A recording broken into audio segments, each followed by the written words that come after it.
회장님, 입으면 죽어요. 77세 백반집 주방장이 대한민국 10대 그룹 총수의 자켓을 바닥에 내던졌습니다. 50년을 한결같이 찾아온 단골 손님에게요. 그 순간 식당 안 공기가 얼어붙었죠. 이 냄새 내가 알아. 군 화학부대 독극물 취급반 출신의 직감이었습니다.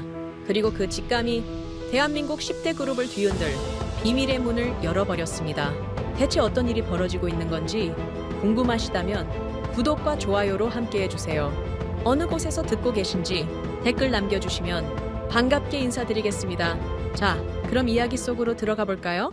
서울 종로구 골목 안쪽 허름한 백반집이 하나 있었습니다. 제복인의 집밥. 50년 넘게 같은 자리를 지켜온 이 식당의 주인 오제복은 올해로 77이었죠. 새벽 5시면 어김없이 주방에 불을 켜고 된장찌개 육수를 우려내는 게 그의 하루 시작이었습니다. 그날도 마찬가지였어요. 평일 점심시간이 지나고 손님이 뜸해진 오후 2시쯤 식당 문이 열렸습니다. 경호원도 없이 수수한 회색 자켓 차림에 노신사 한 명이 들어섰죠. 강덕수, 한성그룹 회장이었습니다. 형, 오늘 뭐가 맛있어요? 65세의 재벌 회장이 77 백반집 주방장을 형이라 부르는 광경은 처음 보는 사람에겐 기이하게 느껴질 수도 있었습니다. 하지만 이 두 사람의 인연은 1974년으로 거슬러 올라가죠. 국민학교 4학년이던 강덕수가 부모님을 따라 처음 발길을 들였던 순간부터였죠. 오늘은 갈치조림 좋아. 오늘 새벽 제주에서 올라온 거거든. 오제복이 능숙하게 상을 차리는 동안 강덕수는 자켓을 벗어 입구 옆 옷걸이에 걸고 자신의 지정석인 창가 구석 자리에 앉았어요.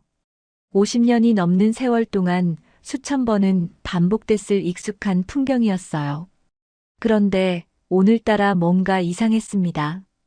오제복은 주방에서 반찬을 담으면서도 자꾸만 시선이 그 자켓 쪽으로 갔거든요. 뭐라 설명하기 어려운 희미한 불안감 같은 게 가슴 한구석을 긁어댔죠. 내가 예민한 건가? 그렇게 생각하며 고개를 저었습니다.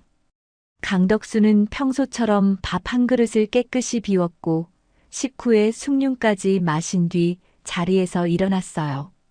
형, 다음 주에 또 올게. 그래, 조심히 가고. 오제복이 입구 옆 옷걸이에 걸린 자켓 쪽으로 다가갔습니다. 회장님께 입혀드리려던 참이었죠. 50년 단골에 대한 작은 예우 같은 거였어요. 그런데 그 순간이었습니다. 코끝을 스치는 아주 희미한 냄새. 오제복의 걸음이 멈췄습니다. 아주 옅었어요. 보통 사람이라면 절대 알아채지 못했을 정도로. 하지만 오제복은 달랐습니다. 77 노인의 심장이 미친 듯이 뛰기 시작했어요. 1970년 겨울 강원도 화천. 군 화학부대 독극물 취급반.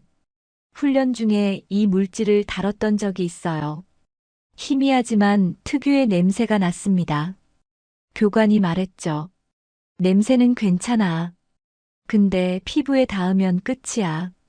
이 냄새 맡으면 절대 만지지 마라.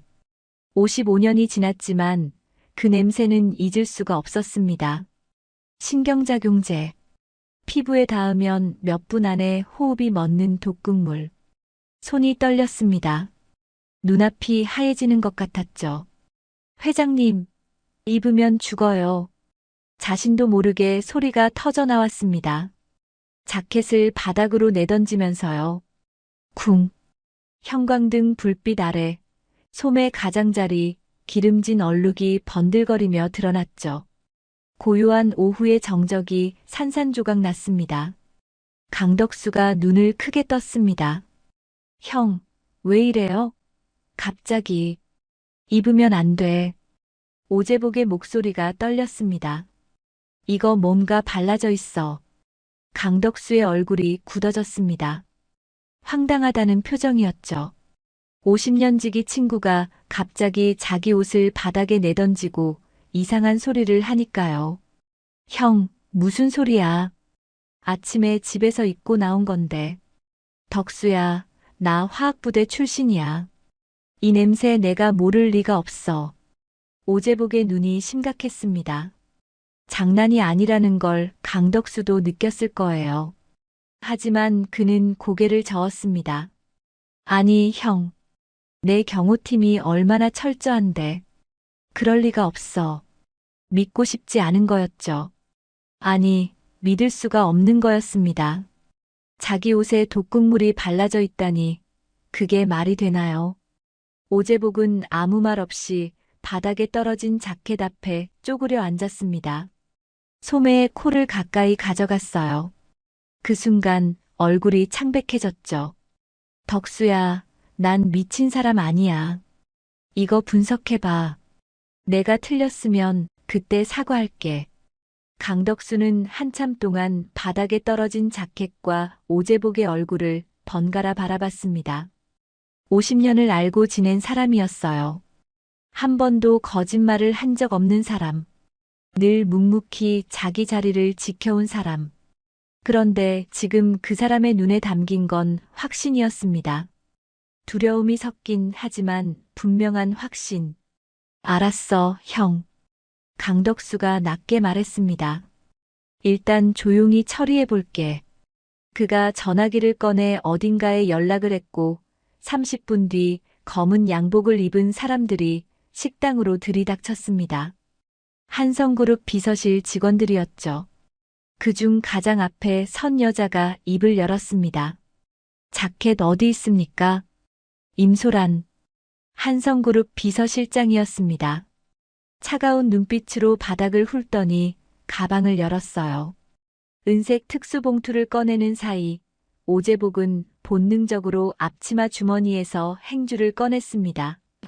왜인지 모르겠지만 이대로 보내면 안 될 것 같았거든요.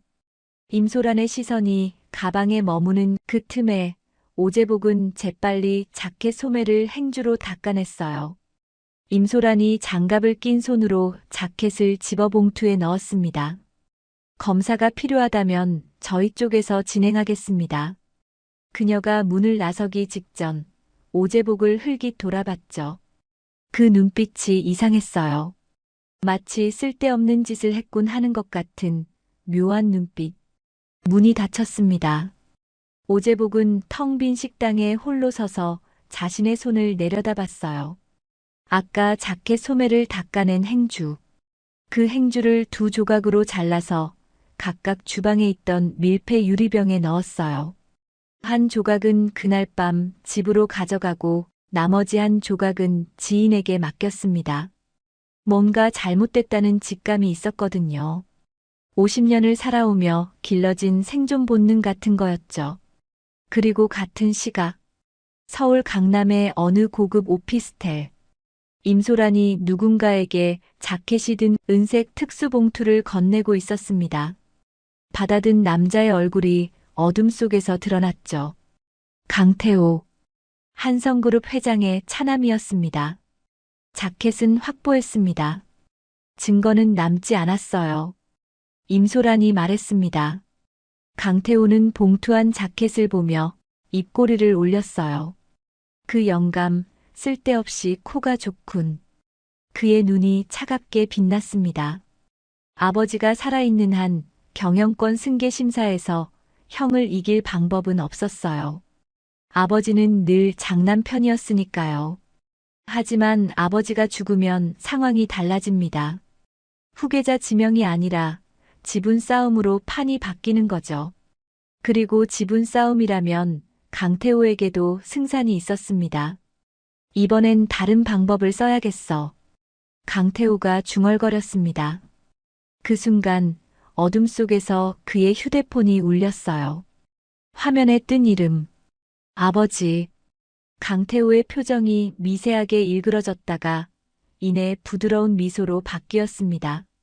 네, 아버지. 저 태호예요. 다정한 목소리였죠. 방금 전까지 그 아버지를 죽이려 했던 사람의 목소리라고는 믿기지 않을 만큼. 다음 날 아침 오제복은 평소처럼 새벽 5시에 식당 문을 열었습니다. 된장찌개 육수를 올리고 나물 반찬을 무치고 밥솥에 불을 켰어요.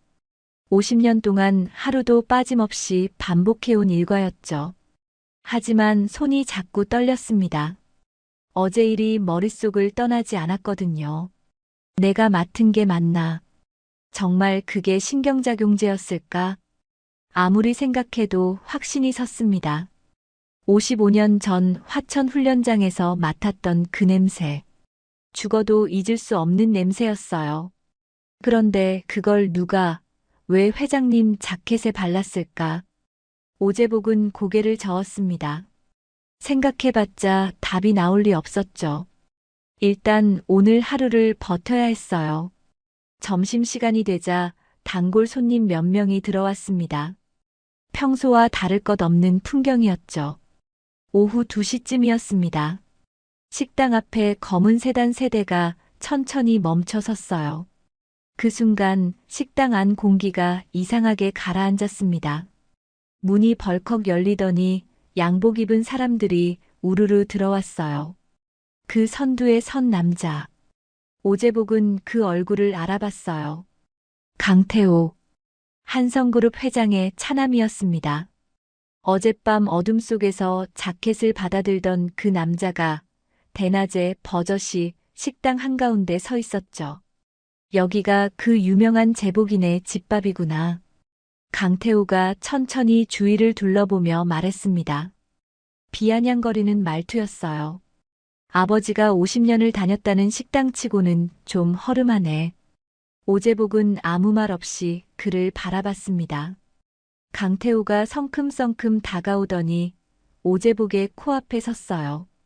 어르신, 어제 우리 아버지한테 이상한 소리 했다면서요? 자켓에 독이 묻어 있다? 그게 말이 됩니까? 강태호의 입꼬리가 올라갔습니다. 나이 드시니까 헛것도 보시나 봐요. 냄새도 이상한 걸 맡으시고.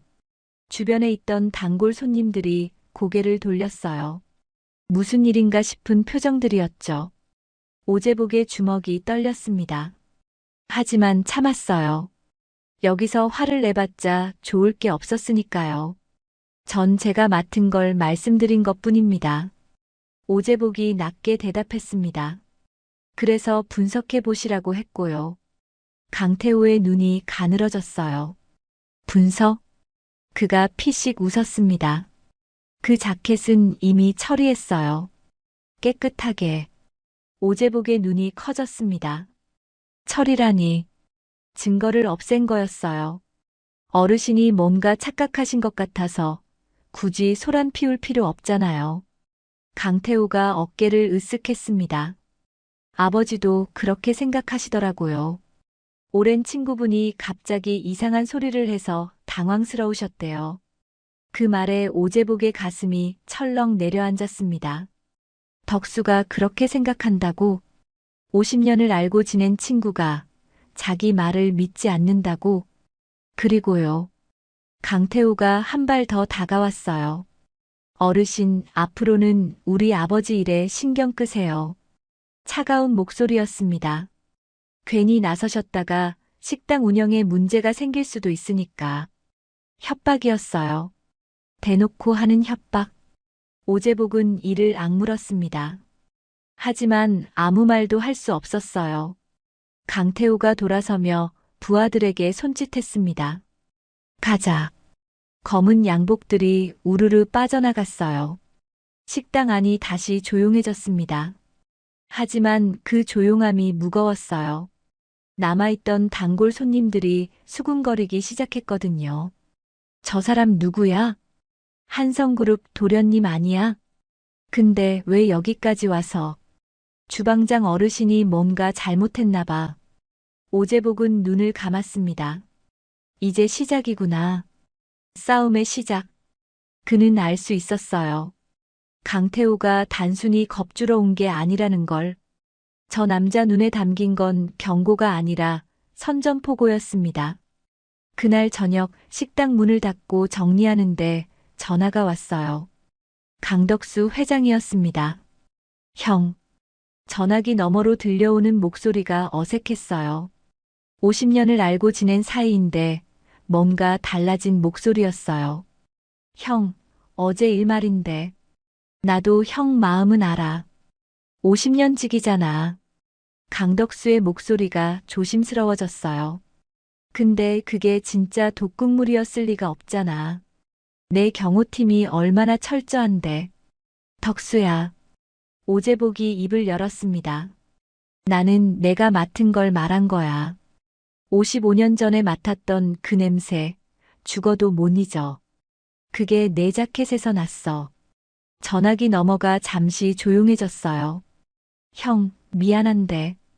강덕수가 한숨을 쉬었습니다. 자켓은 돌려받았어. 확인해봤는데 아무 이상 없더라. 알아. 그러니까 이 일은 여기서 끝내자. 응? 형이 착각한 거로 하고. 착각. 50년 친구가 자신의 말을 착각이라고 했습니다. 오재복의 눈이 흔들렸어요. 덕수야, 나는. 형, 부탁이야. 강덕수의 목소리가 단호해졌습니다. 형, 누가 내 옷에 독을 바르겠어? 그게 말이 돼? 그 말에 오재복은 입을 다물었습니다. 강덕수는 믿고 싶지 않은 거였어요. 아니, 믿을 수가 없는 거였습니다. 알았어. 오재복이 낮게 대답했습니다. 내가 그렇게 생각한다면 난 더 이상 말 안 할게. 고마워, 형. 다음에 밥 먹으러 갈게. 전화가 끊겼습니다. 오재복은 한참 동안 전화기를 들여다봤어요. 손이 떨렸습니다. 분노 때문이 아니었어요. 서러움 때문이었죠. 그래도 오재복은 생각했어요. 행주 조각이 남아 있었습니다. 지인에게 맡긴 하나, 집에 숨겨둔 하나. 2장의 증거. 아직 끝난 게 아니야. 그때였습니다. 식당 유리창 너머로 뭔가 번쩍였어요. 오재복이 고개를 돌렸죠. 찰칵. 플래시가 터졌습니다. 오재복과 눈이 마주친 순간 그 사람은 어둠 속으로 사라졌어요. 감시. 누군가 자신을 감시하고 있었습니다. 오재복의 등줄기로 식은땀이 흘러내렸죠. 이건 단순한 협박이 아니었어요. 본격적인 사냥이 시작된 거였습니다. 그리고 그 사냥꾼의 정체를 오재복은 이미 알고 있었습니다. 일주일이 지났습니다. 오재복은 아무 일 없다는 듯이 식당을 열었어요. 50년 동안 해온 대로요. 하지만 손님이 줄었습니다. 단골들 발길이 뜸해졌어요. 요즘 좀 바빠서. 다음에 갈게요, 어르신. 핑계는 다들 비슷했죠. 오재복은 알고 있었습니다. 한성그룹 얘기가 퍼진 거였어요. 그 식당 주인 재벌 회장 자켓을 바닥에 던졌대. 회장이 형 대접해주니까 지가 진짜 형인 줄 알고 행패 부린 거지. 그 말만 들으면 오재복이 미친 사람처럼 보였을 테니까요. 그래도 오재복은 버텼어요. 문을 닫을 생각은 없었거든요. 그런데 그날 오전 예상치 못한 사람들이 찾아왔습니다. 식품위생법 위반 신고가 들어왔습니다. 구청 위생과 직원들이었어요. 그 뒤로 검은 양복 입은 사람들이 서너 명 더 따라 들어왔죠. 한성그룹 법무팀. 오재복은 바로 알아봤습니다. 신고 내용 확인하겠습니다. 직원들이 주방을 샅샅이 뒤지기 시작했어요. 냉장고, 식재료 보관함, 조리도구. 50년 동안 단 한 번도 문제가 없었던 곳을 마치 범죄 현장 조사하듯 뒤졌습니다. 여기 유통기한 지난 재료 있네요. 이 조리대 위생 상태 불량입니다. 무허가 영업 아닙니까? 서류 좀 확인해야겠는데요. 말도 안 되는 지적이 쏟아졌어요. 오재복이 항의하려 했지만 법무팀 사람이 막아섰습니다. 어르신, 여기서 소란 피우시면 더 불리해지세요. 차가운 눈빛이었어요. 협박이 담긴 눈빛. 오재복은 이를 악물었습니다. 2시간 동안 조사가 이어졌고 결과는 처참했습니다. 영업정지 15일. 50년 동안 단 한 번도 받아본 적 없는 처분이었어요. 그리고 오제복은 알았습니다. 이건 위생 문제가 아니라는 걸. 이해 있으시면 행정심판 청구하세요. 직원이 서류를 건네며 말했습니다. 마치 이미 결과가 정해진 것처럼. 오제복은 식당 문에 붙은 영업정지 딱지를 바라봤어요. 손이 떨렸습니다. 분노 때문만은 아니었어요. 두려움이었습니다. 이게 시작이라는 걸 알았으니까요. 그날 저녁 딸에게서 전화가 왔습니다. 아버지, 딸 목소리가 떨리고 있었어요. 나 오늘 회사에서 잘렸어. 뭐? 오제복의 심장이 멈추는 것 같았습니다. 갑자기 구조조정이래. 근데 이상해, 아버지. 같은 팀 사람들은 그대로인데 나만 해고됐어. 딸이 다니던 회사는 중견기업이었어요. 한성그룹 협력사 중 하나였죠. 아버지, 나 회사에서 뭐 잘못한 것도 없는데. 딸의 목소리가 갈라졌습니다. 아버지, 혹시 무슨 일 있어? 딸의 물음에 오제복은 아무 말도 할 수 없었습니다. 자기 때문이었어요. 자기가 자켓을 던진 그날부터 시작된 일. 딸까지 휘말린 거였습니다. 미안하다. 그 한마디밖에 나오지 않았어요. 아버지, 무슨 일이야? 제발 말해줘. 나중에 얘기하자. 전화를 끊었습니다. 오제복은 텅 빈 식당에 홀로 앉았어요. 영업정지 딱지가 붙은 문. 떠나간 단골들. 직장을 잃은 딸. 전부 자기 때문이었습니다. 내가 그냥 모른 척 했어야 했나? 그 생각이 스쳐갔어요. 그냥 착각인 척, 미친 늙은이인 척 했으면. 하지만 곧 고개를 저었습니다. 그랬으면 덕수가 죽었을 거예요. 50년 친구가 자기 식당에서 숨을 거뒀을 겁니다. 아니야, 내가 한 건 맞아. 이제 행주 조각밖에 남지 않았습니다. 지인에게 맡긴 한 조각, 자기가 가진 한 조각. 이 두 장이 유일한 증거였어요. 그걸로 뭘 할 수 있을까? 그때 오래된 TV에서 속보가 흘러나왔습니다. 속보 한성그룹 강덕수 회장, 원인 불명 신경계 이상으로 긴급 입원. 오제복의 눈이 커졌어요. TV 화면에 강덕수의 얼굴이 떴습니다. 산소호흡기를 쓴 채 가쁘게 숨을 몰아쉬고 있었어요. 회장은 현재 의식이 있으나 원인 불명의 신경계 이상 증세를 보이고 있습니다. 의료진은 정밀 검사를 진행 중입니다. 원인 불명. 하지만 오제복의 눈은 달랐습니다. 화면 속 강덕수의 손끝이 아주 미세하게 일정 주기로 파르르 떨리고 있었어요. 55년 전 화천 지하 훈련장에서 봤던 바로 그 떨림이었습니다. 저건 병이 아니야. 오제복의 얼굴이 하얗게 질렸습니다. 신경작용제. 밀양이라 병원에서도 알아채지 못하는 거였어요. 즉사시키는 게 아니라 서서히 무너뜨리려는 거였습니다. 식당에서 실패하자 다른 방법으로 또 시도한 거예요. 덕수야. 오제복의 손이 떨렸습니다. 자기가 자켓을 던지지 않았다면 강덕수는 그날 죽었을 거예요. 하지만 강태호는 거기서 멈추지 않았습니다. 이번엔 천천히 들키지 않게 아버지를 무너뜨리고 있었어요. 이놈들이. 오제복의 주먹이 떨렸습니다. TV 화면이 바뀌었습니다. 병원 앞에 모여든 기자들 사이로 한 남자가 걸어 나왔어요. 강태호. 그의 얼굴에는 걱정 어린 표정이 가득했습니다. 아버지 건강이 갑자기 나빠지셔서 온 가족이 걱정하고 있습니다. 카메라 앞에서 목소리를 떨었어요. 연기였습니다. 저건 연기예요. 자기 손으로 아버지를 죽이려 한 놈이 카메라 앞에서 효자 연기를 하고 있었습니다. 오제복의 주먹이 하얗게 질렸어요. 분노가 치밀어 올랐습니다. 하지만 그 분노보다 더 큰 감정이 있었어요. 무력감. 자기는 지금 아무것도 할 수 없었습니다. 식당은 문 닫혔고, 딸은 해고당했고, 친구는 병원에 쓰러졌고, 증거는 행주 조각 2장뿐.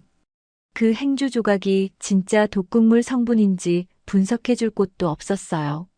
누가 77세 노인의 말을 믿어주겠습니까? 이대로 끝나는 건가? 오제복은 고개를 떨궜습니다. 그때였어요. 식당 유리창을 누군가 똑똑 두드렸습니다. 오제복이 고개를 들었죠. 어둠 속에서 여자 한 명이 서 있었어요. 30대 초반쯤 되어 보이는 날카로운 눈매의 여자. 그녀가 입을 열었습니다. 오제복 씨 맞으시죠? 누구십니까? 저는 윤채경이라고 합니다. 식약처 출신 독성 전문가예요. 여자가 한 발 다가왔어요. 그날 식당에서 무슨 일이 있었는지 저한테 말씀해 주실 수 있어요? 오제복의 눈이 커졌습니다. 그리고 한성그룹이 뭘 숨기고 있는지 저도 알고 싶은 사람이에요.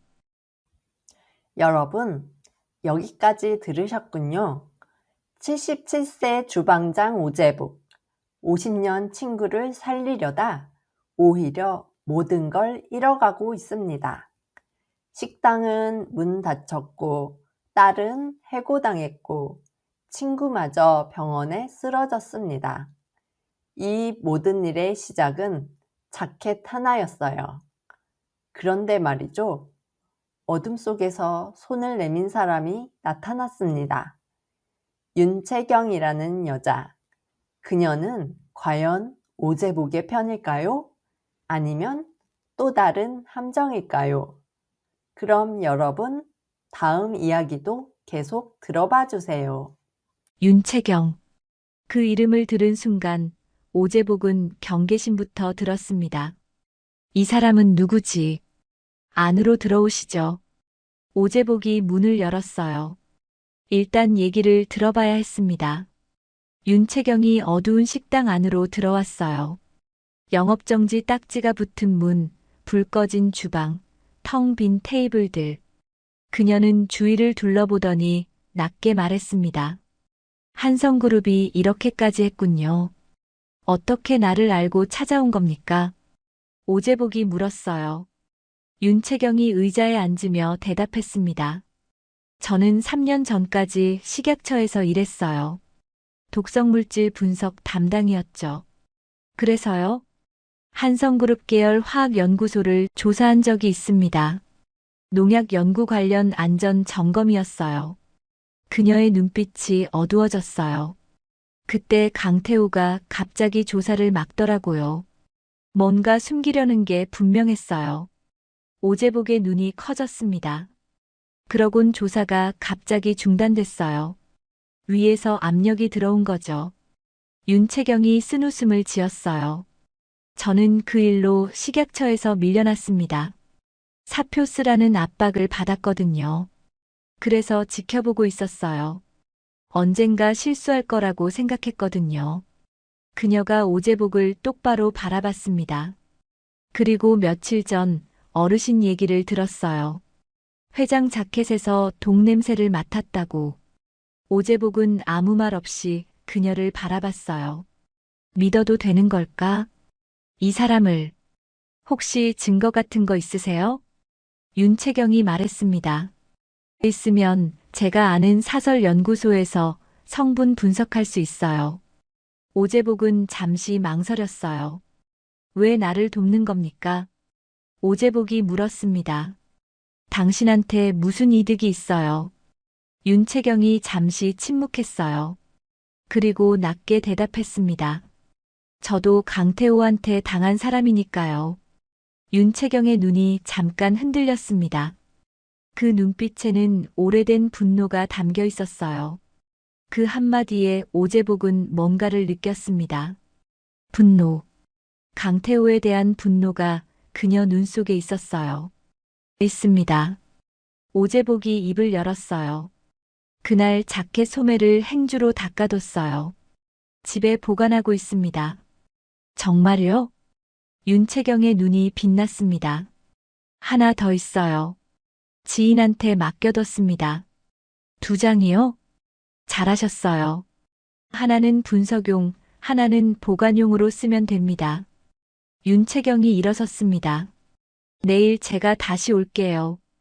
그때 가져다 주실 수 있어요? 오재복이 고개를 끄덕였습니다. 문을 나서기 전 그녀가 돌아봤어요. 어르신 조심하세요. 강태호는 증거 없애는데 능숙한 사람이에요. 그 말을 남기고 그녀는 어둠 속으로 사라졌습니다. 오재복은 한참 동안 닫힌 문을 바라봤어요. 희망이 생긴 걸까? 아니면 또 다른 함정에 빠진 걸까? 알 수 없었습니다. 다음 날 아침, 오재복은 지인에게 맡겨둔 행주 조각을 찾으러 갔어요. 혹시 모르니까 직접 확인해 두려고요. 제보가. 지인이 문을 열었습니다. 그런데 표정이 이상했어요. 그 행주 말이야. 응, 그거 찾으러 왔어. 없어졌어. 오재복의 심장이 멈추는 것 같았습니다. 뭐? 어젯밤에 누가 집에 들어온 것 같아. 아침에 일어나 보니까 서랍이 열려 있더라고. 지인의 얼굴이 창백했어요. 서랍 안에 있던 돈도 그대로고 다른 물건도 그대로인데 그 행주만 없어졌어. 오재복의 다리에 힘이 풀렸습니다. 증거가 사라졌어요. 2장 중 하나가 이미 없어진 겁니다. 어떻게 알았지? 내가 지인한테 맡긴 걸 어떻게 알았어? 그때 떠올랐습니다. 식당 유리창 너머에서 자신을 촬영하던 그 사람. 그때부터 감시당하고 있었던 거였어요. 집으로 돌아오는 길 전화가 울렸어요. 모르는 번호였습니다. 여보세요. 오재복 씨죠? 낯선 남자 목소리였어요. 누구십니까? 충고 하나 해드릴게요. 목소리가 차가웠습니다. 지금 가지고 있는 거 다 버리세요. 그리고 이 일에서 손 떼세요. 잠시 침묵이 흘렀어요. 따님분, 아직 집에 계시죠? 전화가 끊겼습니다. 오재복은 길 한복판에 멈춰섰어요. 손이 떨렸습니다. 이제 딸까지 위협하는 거였어요. 어떻게 해야 하지? 증거 하나는 사라졌고 남은 건 윤채경에게 맡길 행주 조각 하나뿐. 그마저도 진짜 분석해 줄지 알 수 없었습니다. 그리고 딸이 위험에 처했어요. 포기해야 하나? 여기서 손 떼야 하나? 오재복은 하늘을 올려다봤습니다. 구름 한 점 없는 맑은 하늘이었어요. 50년을 살아온 이 도시, 50년을 지켜온 식당, 50년을 알고 지낸 친구, 전부 무너지고 있었습니다. 덕수야. 오재복은 중얼거렸어요. 내 아들이 널 죽이려 했어. 근데 난 그걸 증명할 수가 없어. 주머니가 텅 비어 있었습니다. 이제 아무것도 남지 않았어요. 오재복은 천천히 걸음을 옮겼습니다. 어디로 가는지도 모른 채 그냥 걸었어요. 그때 휴대폰이 다시 울렸습니다. 윤채경이었어요. 어르신, 저예요. 네. 지금 어디 계세요? 제가 바로 갈게요. 그녀의 목소리가 급박했습니다. 행주 조각, 오늘 받아야 할 것 같아요. 한성그룹 쪽에서 움직임이 있어요. 오재복은 윤채경을 만나 행주 조각을 건넸습니다. 밀폐 유리병에 담긴 채로요. 일주일만 기다려주세요. 결과 나오면 바로 연락드릴게요. 윤채경이 유리병을 받아들며 말했어요. 그리고 일주일 뒤 전화가 왔습니다. 어르신, 결과 나왔어요. 지금 만날 수 있어요? 윤채경의 목소리가 급박했어요. 어디로 가면 됩니까? 윤채경이 주소를 불러줬어요. 서울 외곽의 한 사설 연구소였습니다. 오재복은 택시를 잡아타고 그곳으로 향했어요. 1시간쯤 걸렸을까? 낡은 건물 3층에 작은 연구소가 있었습니다. 윤채경이 문 앞에서 기다리고 있었어요. 들어오세요. 연구소 안은 좁았지만 장비들이 빼곡했습니다. 윤채경이 테이블 위에 서류 한 뭉치를 펼쳤어요. 이게 분석 결과예요. 오재복은 서류를 들여다봤습니다. 화학식, 분자 구조, 농도 수치. 전문 용어 투성이라 무슨 말인지 알 수 없었어요. 쉽게 설명해 주시죠.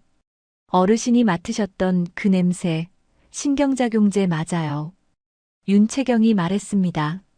근데 문제는 종류예요. 그녀가 서류 한 장을 짚었어요. 이건 군용이 아니에요.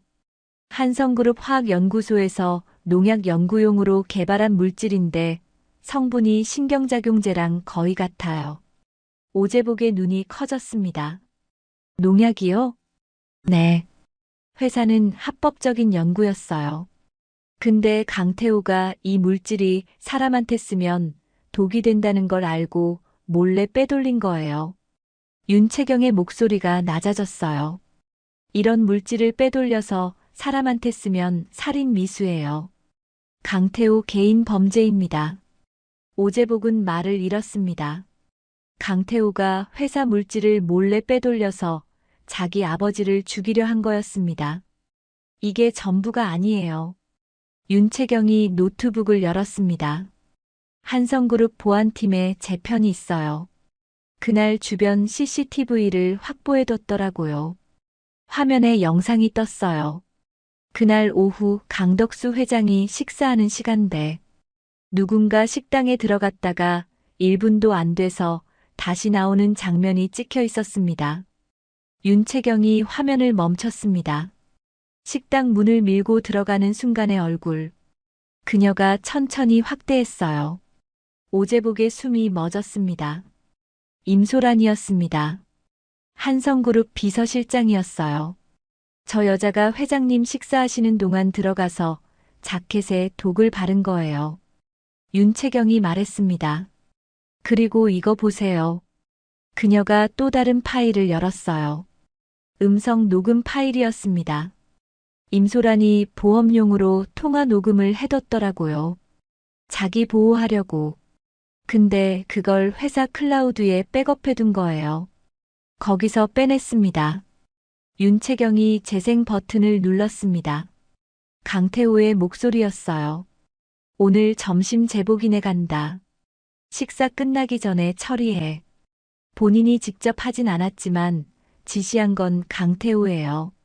그리고 이것도 있어요. 윤채경이 또 다른 파일을 열었습니다. 내부 문건이었어요. 한성그룹 경영권 승계 심사 일정표. 그리고 강태호 명의의 자금 흐름 내역. 이건 어디서 구한 겁니까? 아까 말씀드린 그 사람들이요. 강태호한테 당하고도 참고 있던 사람들이에요.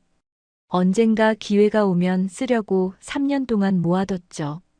윤채경이 쓴웃음을 지었습니다. 오재복은 서류들을 하나하나 살펴봤어요. 경영권 승계 심사 일주일 전. 강태호가 화학연구소에서 특수물질을 반출한 기록. 그리고 같은 날 임소란 비서실장에게 전달한 내역. 모든 게 연결되어 있었습니다. 이 정도면 증거로 충분합니까? 오재복이 물었어요. 충분해요. 근데 문제가 있어요. 윤채경의 표정이 어두워졌습니다. 이걸 어디에 가져가느냐예요. 검찰? 경찰? 한성그룹 힘이면 다 막을 수 있어요. 어떻게 해야 합니까? 오재복이 물었습니다. 윤채경이 잠시 생각하더니 말했어요. 한 사람한테 직접 보여주는 게 가장 빨라요. 누구요? 강덕수 회장님이요. 오재복의 눈이 흔들렸습니다. 덕수한테? 네. 회장님이 직접 보시면 아들이 뭘 했는지 알게 되실 거예요. 하지만 덕수는 지금 병원에 있어요. 그리고 오재복이 말을 멈췄어요. 날 안 믿어요. 지난번에 전화했을 때 내 말을 착각이라고 했어요. 그때는 증거가 없었잖아요. 윤채경이 말했습니다. 지금은 달라요. CCTV 영상이 있고 분석 결과가 있고 내부 문건이 있어요. 그녀가 오재복의 눈을 똑바로 바라봤어요. 50년 친구분이시잖아요. 직접 가서 보여주세요. 오제복은 한참 동안 말이 없었습니다. 덕수. 50년을 알고 지낸 친구. 그 친구가 자기 말을 믿지 않았을 때 얼마나 서러웠는지. 하지만 지금은 증거가 있었어요. 눈으로 볼 수 있는 증거. 알겠습니다. 오제복이 고개를 끄덕였어요. 내가 직접 가겠습니다. 다음 날 아침, 오제복은 강덕수 회장이 입원한 병원을 찾아갔습니다. VIP 병동 앞에 경호원들이 서 있었어요. 면회는 안 됩니다. 경호원이 막아섰습니다. 저 오제복입니다. 회장님 50년 친구예요. 그래도 안 됩니다. 가족 외 면회 금지입니다. 오제복이 막 돌아서려는데 병실 문이 열렸어요. 강덕수가 휠체어에 앉아 있었습니다. 얼굴이 많이 야위어 있었어요. 손이 미세하게 떨리고 있었죠. 원인은 못 찾았지만 시간이 지나면서 몸이 조금씩 안정되고 있다고 했습니다. 제복이 형? 강덕수의 눈이 커졌습니다. 들어오시게 해. 경호원들이 비켜섰어요. 오제복은 천천히 병실 안으로 들어갔습니다. 50년 친구가 휠체어에 앉아 있었어요. 한때 대한민국 10대 그룹을 이끌던 사람이 지금은 손 하나 제대로 못 움직이고 있었습니다. 형, 왜 왔어? 강덕수가 힘없이 웃었어요. 미안해. 지난번에 형 말 안 믿어서. 덕수야. 오제복이 낮게 말했습니다. 보여줄 게 있어. 그가 가방에서 서류와 노트북을 꺼냈어요. CCTV 영상을 틀었습니다. 화면 속에서 임소란이 식당에 들어갔다 나오는 게 보였어요. 그리고 녹음 파일을 재생했습니다. 오늘 점심 제복이네 간다. 식사 끝나기 전에 처리해. 강태호의 목소리였어요. 강덕수의 얼굴에서 핏기가 사라졌습니다. 이게 뭐야? 내 아들이야, 덕수야. 오제복의 목소리가 떨렸습니다. 태호가 임소란 시켜서 내 자켓에 독을 발랐어. 강덕수는 아무 말도 하지 못했어요. 화면을 뚫어지게 바라보고 있었습니다. 그의 손이 더 심하게 떨리기 시작했어요. 그리고 이거 봐. 오제복이 분석 결과 서류를 내밀었습니다. 이 물질 한성그룹 화학연구소에서 농약 연구용으로 만든 건데 태호가 몰래 빼돌려서 도구로 쓴 거야. 강덕수의 눈에서 뭔가가 무너지는 게 보였어요. 그의 입술이 미세하게 떨렸습니다. 아들. 자기가 품에 안고 키운 아들이 자기 목숨을 끊으려 했다는 걸 이제야 눈으로 보고 있었습니다. 덕수야. 오제복이 친구의 손을 잡았어요. 미안해. 이런 걸 보여줘서 미안해. 강덕수는 한참 동안 말이 없었습니다. 그리고 천천히 입을 열었어요. 형. 그의 목소리가 갈라졌습니다. 나 그날 형이 자켓 던졌을 때 진짜 화났었어. 50년 친구가 미쳤나 싶었어. 강덕수의 눈가가 젖어들었어요. 근데 형 말이 맞았어. 그가 오제복의 손을 꽉 쥐었습니다. 형이 날 살린 거야. 오제복의 눈에서도 뭔가 뜨거운 게 흘러내렸어요. 50년 친구. 그 친구가 드디어 자기 말을 믿어줬습니다. 덕수야. 오제복이 말했어요. 이제 어떻게 할 거야? 강덕수의 눈빛이 변했습니다.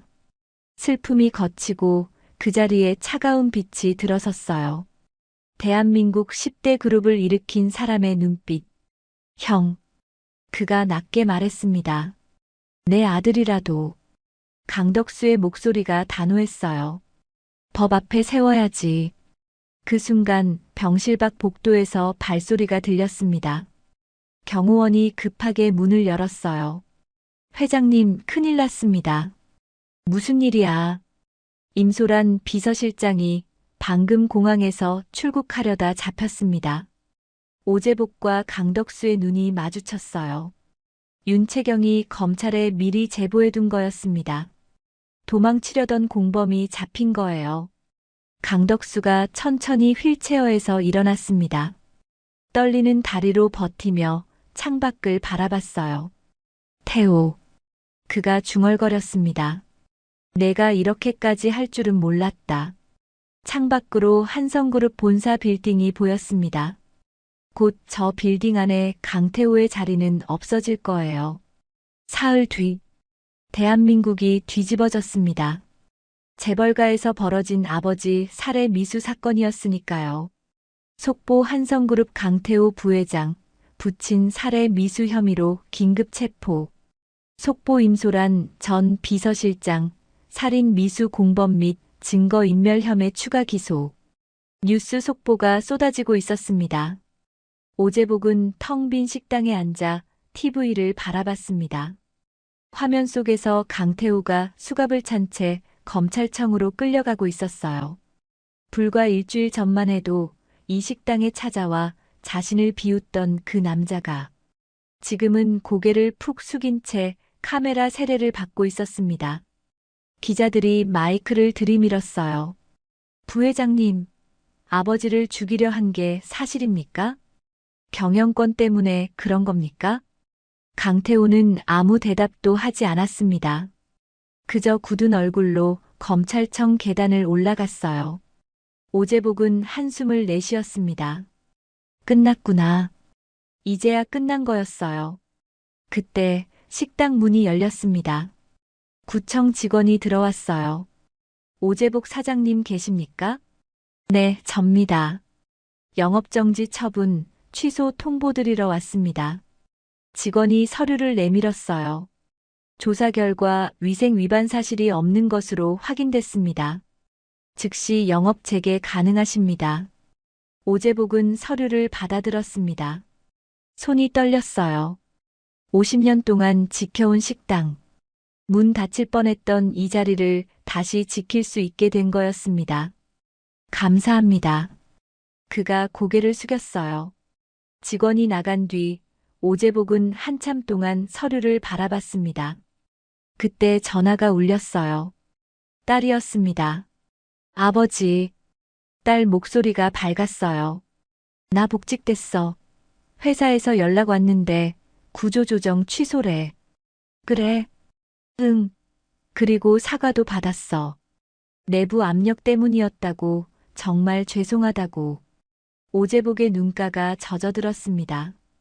딸까지. 딸도 다시 일할 수 있게 된 거였어요. 잘됐다, 얘야.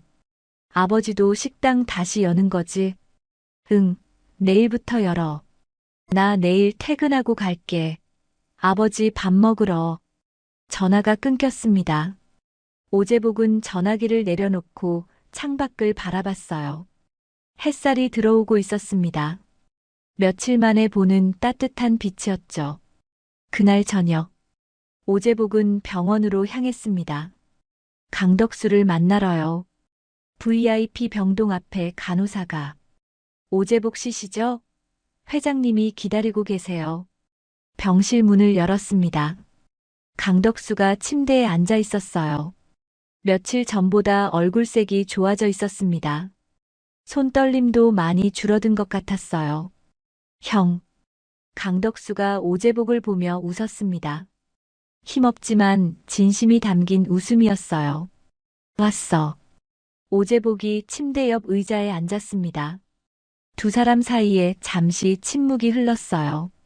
50년을 알고 지낸 사이.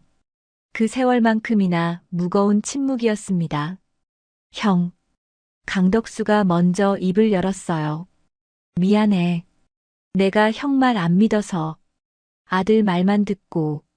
그의 눈가가 붉어졌습니다. 50년 친구보다 피부치를 믿었어. 근데 그 피부치가 말을 잇지 못했어요. 오재복이 친구의 손을 잡았습니다. 됐어, 덕수야. 넌 아버지였잖아. 아들 믿는 게 당연한 거야. 오재복의 목소리가 낮았어요. 난 그거 이해해. 강덕수의 눈에서 눈물이 흘러내렸습니다. 대한민국 10대 그룹을 이끌던 사람이 지금은 50년 친구 앞에서 아이처럼 눈물을 흘리고 있었습니다. 형이 그날 자켓 안 던졌으면 강덕수가 떨리는 목소리로 말했습니다. 난 죽었어. 내 아들 손에 죽었어. 오재복은 아무 말도 하지 않았습니다. 그저 친구의 손을 꽉 쥐고 있었어요. 한참 뒤 강덕수가 눈물을 닦으며 말했습니다. 형, 식당 다시 여는 거지? 응, 내일부터. 나도 갈게. 강덕수가 창밖을 바라봤어요. 태어나면 제일 먼저 형 식당 갈 거야. 그래, 기다릴게. 오재복이 웃었습니다. 갈치조림 해놓을게. 내가 좋아하는 거.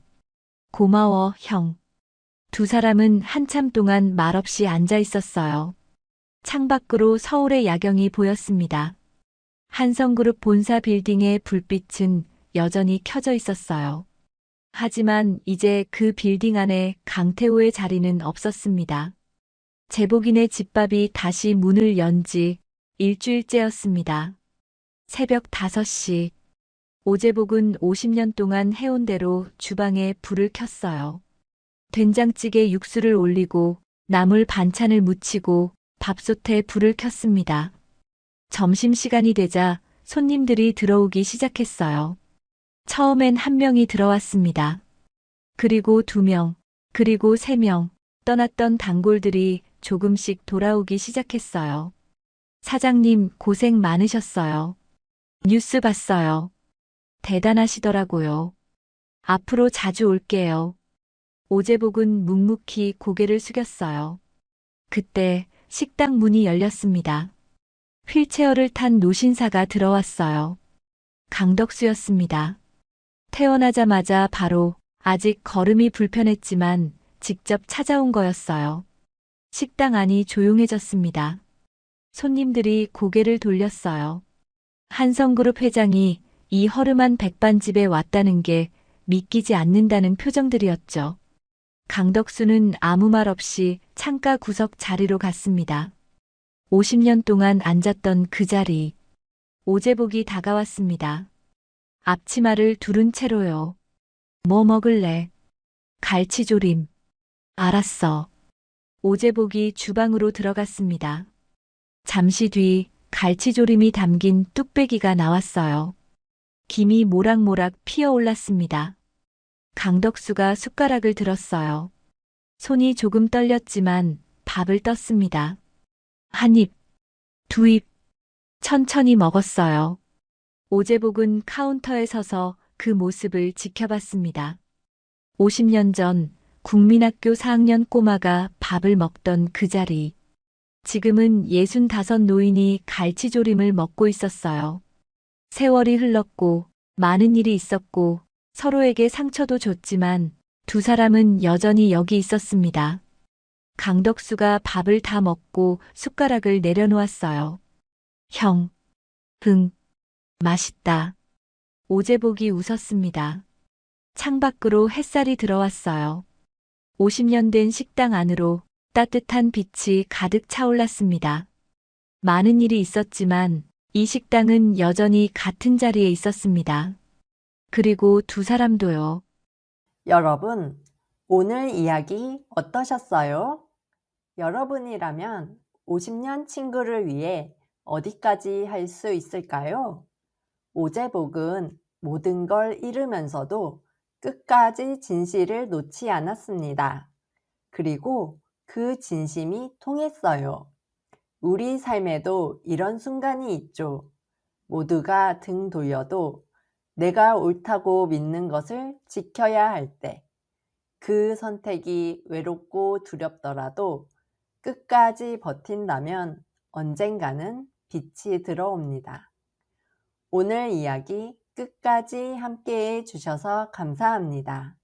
당신의 하루에 작은 여운이 남았기를 바랍니다. 우리는 또 단짝처럼 다음 이야기에서 만날게요. 지금까지 사연 단짝이었습니다. 어머님, 어제 분실 신고했거든요. 뭐 무슨 소리야? 분실이 아니잖아. 내가 들고 있는데. 아니요, 제 카드니까요. 제가 분실 신고한 거예요. 야, 지금 장난해? 나 해외에 있는 거 알잖아. 당장 풀어. 저 이제 그 집 사람 아니에요. 어제 이혼했거든요. 전화가 끊겼어요. 파리 샹젤리제 샤넬 매장 한복판에서 시어머니 황복수는 그 자리에 얼어붙었어요. 친구들에게 내가 쏜다며 큰 소리 쳤던 시어머니. 친구들이 전부 쳐다보고 있었죠.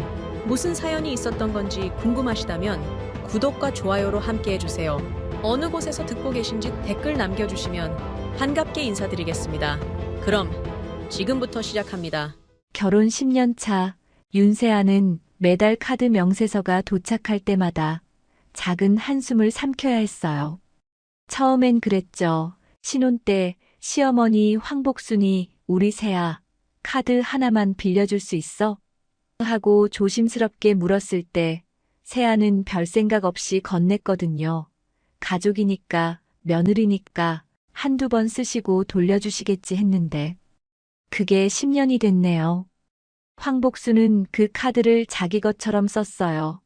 백화점 문화센터 수강료부터 친구들과의 점심값, 미용실비, 심지어 손주도 없는데 아이 옷까지 사서 친척들한테 선물했죠. 세아명의 카드로요. 남편 박태석은 어땠냐고요? 그 사람은 처음부터 어머니 편이었어요. 세아가 조심스럽게 여보, 어머님 카드 사용이 좀 많은 것 같아 하면 돌아오는 대답은 늘 똑같았거든요. 엄마가 뭘 얼마나 쓴다고 그래. 내가 좀 넓게 생각해. 세아는 대학병원 간호사였어요. 3교대 돌며 번 월급의 절반 이상이 시어머니 생활비와 카드값으로 빠져나갔죠. 태석은 중소기업 과장이었는데 월급 대부분을 자기 보험이랑 적금에 넣고 생활비는 당연히 세아 몫이었어요. 이상하죠? 근데 10년이면 이상한 것도 일상이 돼버려요. 세아는 그냥 그러려니 했어요. 시어머니가 기분 좋으면 남편도 편하고 남편이 편하면 집안이 조용하고 집안이 조용하면 자기도 일에 집중할 수 있으니까 그렇게 스스로를 설득하며 버텼죠. 그런데 그날 모든 게 무너졌어요. 3월의 어느 저녁이었어요. 세아는 야근을 마치고 들어와 습관처럼 휴대폰으로 카드 앱을 열었는데 숫자가 이상했어요. 평소보다 1,200만 원이 더 찍혀 있었거든요. 그것도 해외 결제라 카드사에서 이상 거래 감지 문자까지 와 있었죠. 결제 내역을 확인하니 백화점 명품관, 그것도 하루에 4건이나 결제가 됐더라고요. 핸드백 하나에 580만 원, 지갑 하나에 280만 원, 스카프 하나에 190만 원, 선글라스 하나에 150만 원. 세아는 그 자리에서 멈췄어요. 시어머니가 평소에 카드를 쓰는 건 알았지만 이건 달랐거든요. 1,200만 원이면 세아 월급 석 달치였어요. 그것도 한마디 상의 없이 당연하다는 듯이. 세아는 거실에 앉아있는 태석에게 다가갔어요. 여보, 이거 봐. 태석은 휴대폰 화면을 흘끗 보더니 아무렇지 않게 말했죠. 엄마가 좀 썼나 보네. 좀이 아니잖아. 1,200만 원이야. 한마디도 없이. 그래서 엄마가 필요해서 쓴 거겠지. 뭐가 문제야? 세아는 그 순간 남편의 얼굴을 뚫어지게 쳐다봤어요. 10년을 함께 산 사람이 맞나 싶었거든요.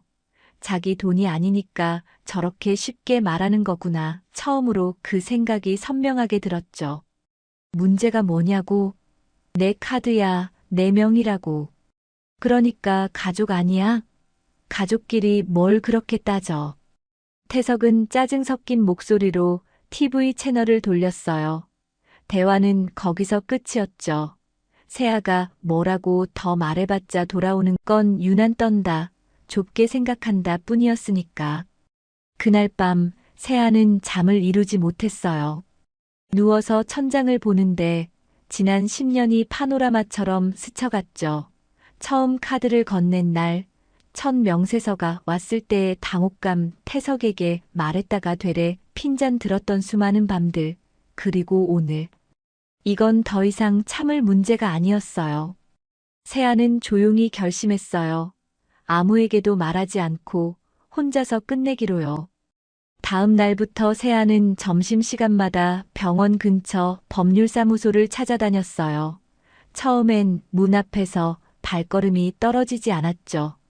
이혼이라는 단어가 입 밖으로 나오는 게 이렇게 무거운 줄 몰랐거든요. 첫 번째 상담에서는 말문이 막혀서 제대로 설명도 못했어요. 두 번째에서는 겨우 상황을 이야기했는데 변호사가 그 정도면 참을 만하지 않나요라고 해서 자리를 박차고 나왔죠. 세 번째 상담에서 만난 변호사는 달랐어요. 세아의 이야기를 끝까지 듣더니 조용히 말했죠. 10년이면 충분히 생각하셨네요. 재산 분할은 크게 다툴 게 없어 보이고요. 위자료 청구도 가능하지만 시간이 오래 걸릴 수 있어요. 원하시면 협의 이혼으로 빠르게 정리할 수도 있습니다. 세아는 그 말을 듣는 순간 처음으로 숨통이 트이는 기분이었어요. 누군가 자기 편에서 이야기를 들어주는 게 이렇게 위로가 될 줄 몰랐거든요. 세아는 협의 이혼을 선택했어요. 위자료고 뭐고 필요 없었거든요. 그냥 이 관계에서 빨리 빠져나오고 싶었을 뿐이에요. 물론 법적으로 숙려 기간이 있었죠. 하지만 세아에게 그건 형식일 뿐이었어요. 마음은 이미 10년 전부터 조금씩 정리되고 있었으니까요. 매달 명세서를 볼 때마다 남편의 무심한 한마디를 들을 때마다 한 장 한 장 서류가 채워지고 있었던 거예요. 이혼 서류를 준비하는 동안 세아는 평소와 똑같이 행동했어요. 시어머니 카드값도 그대로 냈고 태석한테도 다정하게 굴었죠. 아무도 눈치채지 못하게. 그러다 드디어 그날이 왔어요. 여보, 나 할 말 있어. 세아는 퇴근 후 거실에 앉은 태석 앞에 서류 봉투를 내밀었어요. 태석은 처음에 무슨 서류인지도 몰랐죠. 이게 뭐야? 이혼 서류야, 서명해줘. 태석의 얼굴이 굳었어요. 믿기지 않는다는 표정이었죠. 뭐? 갑자기 이게 무슨 소리야? 갑자기 아니야, 10년이야. 세아의 목소리는 담담했어요. 화를 내거나 울거나 하지 않았죠. 그냥 사실을 말할 뿐이었어요. 태석은 서류를 집어들었다가 도로 내려놓았어요. 손이 미세하게 떨리고 있었죠. 야, 생각 좀 해보자. 10년을 살았는데 이렇게 끝내? 충분히 생각했어. 엄마 알면 난리 날 텐데 당신 감당할 수 있어? 세아는 웃지도 울지도 않았어요. 그냥 똑바로 남편을 바라봤죠. 어머님 걱정은 당신이 하면 돼. 난 더 이상 그 집 사람이 아니니까. 태석의 눈이 흔들렸어요. 처음 보는 아내였거든요. 10년간 시키는 대로 하고 참으라면 참고 넓게 생각하라면 넓게 생각하던 그 사람이 지금 눈앞에서 완전히 다른 사람이 되어 있었죠. 후회할 거야, 당신. 후회는 이미 10년 동안 충분히 했어. 태석은 한참을 아내를 노려봤어요. 협박도 회유도 통하지 않는다는 걸 그제야 깨달은 거죠. 결국 한숨을 길게 내쉬더니 펜을 들었어요. 어차피 엄마한테는 당분간 말 안 해. 유럽 여행 중이시잖아. 세아는 고개만 끄덕였어요. 서명이 끝났어요. 태석은 서류를 던지듯 테이블에 놓고 방으로 들어갔고 세아는 그 서류를 조용히 챙겨 가방에 넣었죠. 그날 새벽 3시였어요. 세아는 침대에서 일어나 휴대폰을 들었어요. 카드 앱을 열고 시어머니가 쓰던 카드를 선택했죠. 화면 하단에 분실 신고 버튼이 있었어요. 손가락이 버튼 위에 멈췄어요. 10년이었죠. 10년간 이 카드로 빠져나간 돈이 얼마인지 세아는 정확히 알고 있었어요. 다 계산해뒀거든요. 버튼을 눌렀어요. 손 하나 떨리지 않았죠. 분실 신고가 완료되었습니다. 세아는 휴대폰을 내려놓고 창밖을 바라봤어요. 아직 어두웠지만 곧 날이 밝을 거였죠. 새로운 날이요. 그 시각 시어머니 황복수는 파리 샹젤리제 샤넬 매장에 있었어요. 문화센터에서 같이 다니던 친구들과 함께 온 여행이었죠. 황복수는 친구들 앞에서 큰 소리 쳤어요. 오늘 내가 쏜다. 다들 하나씩 골라. 황복수는 계산대 앞에서 카드를 내밀며 흐뭇하게 웃고 있었죠. 직원이 카드를 단말기에 꽂았어요. 아직 아무것도 모른 채로요. 단말기 화면에 빨간 글씨가 떴어요. 페이먼트 디클라인드. 직원이 뭐라고 말했어요. 프랑스어였죠. 황복수는 한마디도 알아들을 수 없었어요. Sorry, your card is. 직원이 영어로 바꿔 말했지만 황복수는 영어도 잘 못 알아들었어요. 카드하고 프라블럼만 겨우 들렸죠. 잠깐만요. 한국 사람 없어요? 코리안 스태프. 황복수는 당황해서 소리쳤어요. 매장 안에 사람들이 일제히 쳐다봤죠. 직원이 난처한 표정으로 다른 직원을 불렀어요. 잠시 뒤 한국인 직원이 다가왔어요. 고객님, 무슨 일이세요? 아, 한국 분이시구나. 카드가 안 돼요. 이거 왜 이래요? 기계가 이상한 거 아니에요? 직원이 난처한 표정으로 말했어요. 고객님, 카드사에 확인해 보셔야 할 것 같습니다. 황복순의 얼굴이 붉어졌어요. 파리 샤넬 매장에서 친구들 앞에서 한국인 직원까지 불러놓고 카드가 안 된다니. 이게 무슨 창피한 일이야. 내가 쏜다고 큰 소리 쳤는데 친구들이 전부 쳐다보고 있었어요.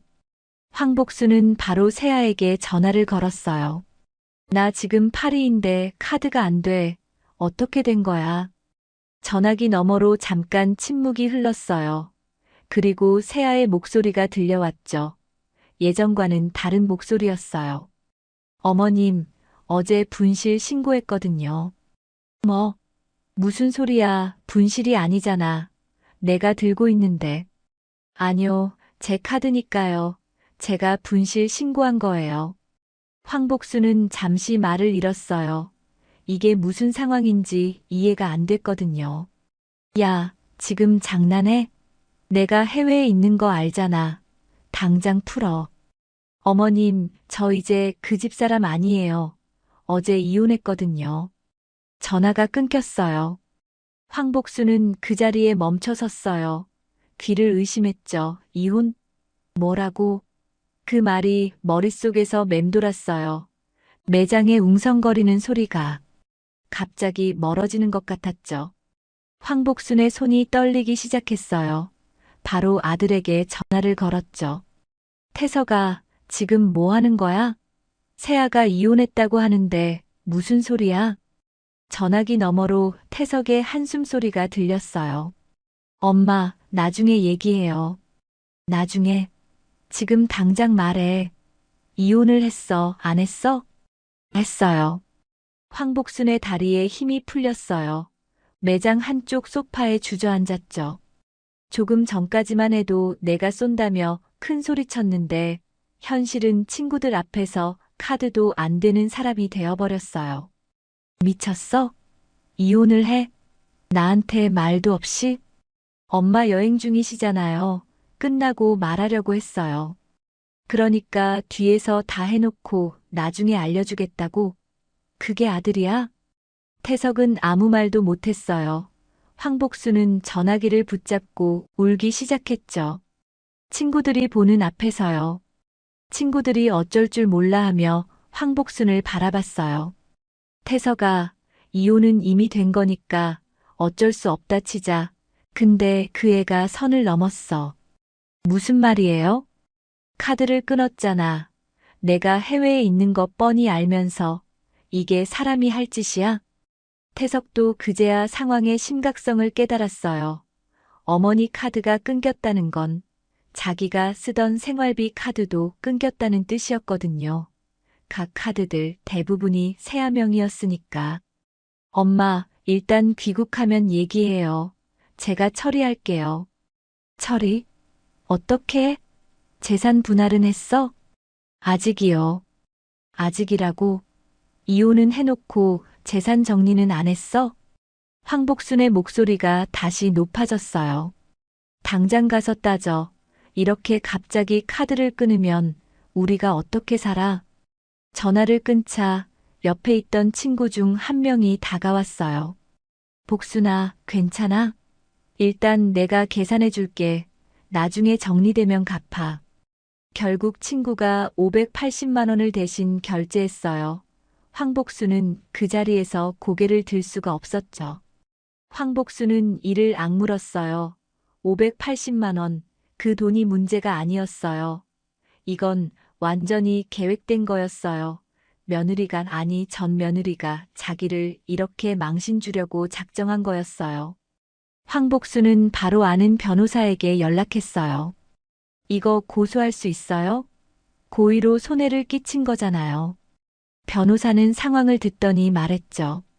카드 명의자가 분실 신고를 한 건 법적으로 문제가 없어요. 하지만 해외에서 고의로 카드를 끊어 정신적 피해를 입혔다면 손해배상 청구 여지가 있을 수도 있습니다. 정황을 좀 더 정리해서 오세요. 황복수는 그 말에 희망을 걸었어요. 그래, 가만히 있으면 안 돼. 본때를 보여줘야 해. 같은 시각, 서울에서는 태석이 세아의 병원으로 향하고 있었어요. 점심시간이었죠. 병원 1층 로비에 태석이 나타났어요. 세아는 동료들과 함께 식당으로 가려던 참이었어요. 윤세아. 태석의 목소리가 로비에 울렸어요. 세아는 발걸음을 멈췄죠. 동료들이 일제히 돌아봤어요. 태석이 성큼성큼 다가왔어요. 얼굴이 불그락푸르락했죠. 지금 뭐 하자는 거야? 재산 정리도 안 끝났는데 카드를 끊어? 세아는 담담하게 대답했어요. 4명의 카드를 내가 정지한 건데 뭐가 문제예요? 뭐가 문제냐고. 엄마가 지금 파리에서 친구들한테 돈 빌려야 했어. 친구들 앞에서 얼마나 창피하셨는지 알아. 그건 내가 알 바 아니에요. 이혼했잖아요. 태석이 한 발짝 더 다가왔어요. 목소리는 낮췄지만 더 차가웠죠. 그래도 우리 엄마 체면은 생각해야지. 외국에서 그런 봉변을 당하시게 해? 체면이요? 10년 동안 내 체면은요? 당신 너무 계산적인 거 아니야? 사람이 어떻게 이렇게까지 해? 세아는 피식 웃었어요. 10년간 자기 돈 쓰면서 한 번도 고맙다 안 하던 사람이 지금 계산적이라니. 계산은 이제 시작이에요. 더 할 얘기 있어요? 로비에 있던 사람들이 전부 쳐다보고 있었어요. 세아의 동료들, 환자 보호자들, 접수 창구 직원들까지 다들 무슨 일인가 싶어서 시선을 고정했죠. 세아는 한 발짝도 물러서지 않았어요. 10년 동안 충분히 했어요. 더 이상 할 말 없고요. 여기 제 직장이에요. 나가주세요. 안 나가. 재산 분할 얘기 끝날 때까지 안 나가. 세아는 잠시 태석을 바라보다가 고개를 돌려 경비원에게 말했어요. 저분 좀 안내해 주세요. 경비원은 이미 상황을 주시하며 다가오고 있었어요. 태석은 이를 갈았지만 더 버티면 자기만 손해라는 걸 알았죠. 결국 뒤돌아 나가면서 소리쳤어요. 두고 봐, 윤세아. 이렇게 안 끝나. 태석이 사라진 뒤 로비가 조용해졌어요. 세아의 동료 간호사들이 다가왔죠. 세아 씨, 괜찮아요? 네, 괜찮아요. 세아는 웃어 보였어요. 하지만 손이 살짝 떨리고 있었죠. 10년 만에 처음으로 저 사람한테 한마디도 지지 않았어요. 근데 이상하게 후련하지만은 않았어요. 복도 끝에서 한 동료가 멀찍이 서서 이쪽을 지켜보고 있었어요. 배소희였죠. 다가오지도 않고 그냥 서서 상황을 살피다가 세아와 눈이 마주치자 슬쩍 고개를 돌렸어요. 세아는 신경 쓸 겨를이 없었죠. 이게 시작이라는 걸 알았거든요. 파리에서 황복수는 다시 변호사에게 전화를 걸었어요. 증거 모아서 귀국하는 대로 오세요. 방법은 있습니다. 그 한마디에 황복수는 입꼬리를 올렸어요. 윤세아, 내가 이기는 거 아니야. 전쟁은 이제 막 시작됐어요. 병원 로비 소동이 있고 이틀 뒤 세아의 휴대폰에 친정어머니 번호가 떴어요. 평소라면 반가웠을 전화였죠. 근데 이번엔 달랐어요. 전화를 받자마자 어머니의 목소리가 심상치 않았거든요. 세아야, 너 지금 뭐 하는 거니? 엄마, 무슨 일이야? 황 여사한테 전화 왔어, 아까. 세아의 손이 멈췄어요. 시어머니가, 아니, 전 시어머니가 친정에 전화를 했다고요. 뭐라고 하셨는데? 딸 교육을 어떻게 시킨 거냐고, 해외에서 카드 끊어서 개망신을 줬다고, 이게 사람이 할 짓이냐고. 세아는 잠시 말을 잃었어요. 예상은 했지만, 이렇게 빨리 친정까지 연락할 줄은 몰랐거든요. 엄마, 그건 내 명의 카드야. 내가 정지한 거고. 그건 알아. 엄마가 우리 딸 편 아니겠니? 근데 세아야. 어머니의 목소리가 낮아졌어요. 화가 난 게 아니었어요.